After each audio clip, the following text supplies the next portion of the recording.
দেখছেন JMG cargo প্রবাস কণ্ঠ প্রাইম নিউজ। মালয়েশিয়ার প্রধানমন্ত্রী আনোয়ার ইব্রাহিম আগামী 4 অক্টোবর বাংলাদেশে আসছেন। সবকিছু ঠিকঠাক থাকলে সামনের মাসের প্রথম সপ্তাহে ঢাকা সফর করবেন বলে কূটনৈতিক সূত্রে জানা গেছে। এর আগে তিনি পাকিস্তান সফর করবেন, সেখান থেকে বাংলাদেশে আসার কথা রয়েছে আনোয়ার ইব্রাহিমের। অন্তর্বর্তী সরকার প্রধান নোবেল বিজয়ী ড. মোহাম্মদ ইউনূস ও রাষ্ট্রপতির সঙ্গে সাক্ষাৎ করবেন বলে মালয়েশিয়াস্থ বাংলাদেশ হাইকমিশনের একটি সূত্রে এই তথ্য জানা যায়। তবে আশা করা হচ্ছে মালয়েশিয়ার প্রধানমন্ত্রীর এই সফরকে ড. মোহাম্মদ ইউনূসের টানে উন্নয়ন কৌশলের অবস্থা আরও গভীর করবে এবং পারস্পরিক কল্যাণকর সহযোগিতা প্রসারিত করবে, যা মালয়েশিয়া অবস্থানরত বাংলাদেশি কর্মীদের স্বার্থ ও একটি অভিন্ন কল্যাণকর রাষ্ট্র নির্মাণে কাজ করতে চাইবে। বাংলাদেশের পট পরিবর্তনের পর গত 14 আগস্ট মালয়েশিয়ার প্রধানমন্ত্রী আনোয়ার ইব্রাহিম খুব দ্রুত বাংলাদেশ সফরের ইচ্ছা প্রকাশ করেন।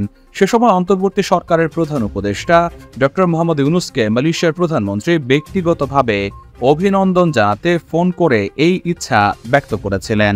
সে সময় মালয়েশিয়ার প্রধানমন্ত্রী আনোয়ার ইব্রাহিমের সঙ্গে টেলিফোনে আলাপের সময় ড. মোহাম্মদ ইউনূস সংখ্যালঘু সহ সকল বাংলাদেশের অধিকার রক্ষায় তার দৃঢ় অঙ্গীকার পুনর্ব্যক্ত করেন। ড. ইউনূস তাকে দুই দেশের মধ্যে ভ্রাতৃত্বপূর্ণ সম্পর্ক আরও জোরদার করতে বাংলাদেশ সফরের আমন্ত্রণ জানালে এই সময় মালয়েশিয়ার প্রধানমন্ত্রী শীঘ্রই বাংলাদেশ সফরের ইচ্ছা প্রকাশ করেন।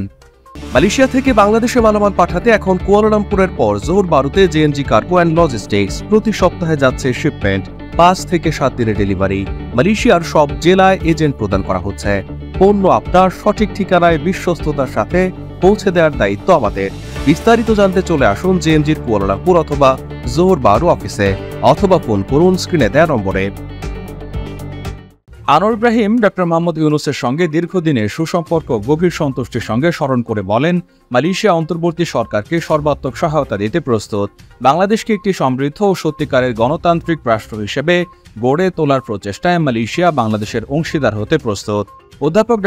ইউনূস মালয়েশিয়ার প্রধানমন্ত্রীকে তার ফোনের জন্য ধন্যবাদ ও আশা করে বলেন, বাংলাদেশি কর্মীরা মালয়েশিয়ায় আরও কাজের সুযোগ পাবেন।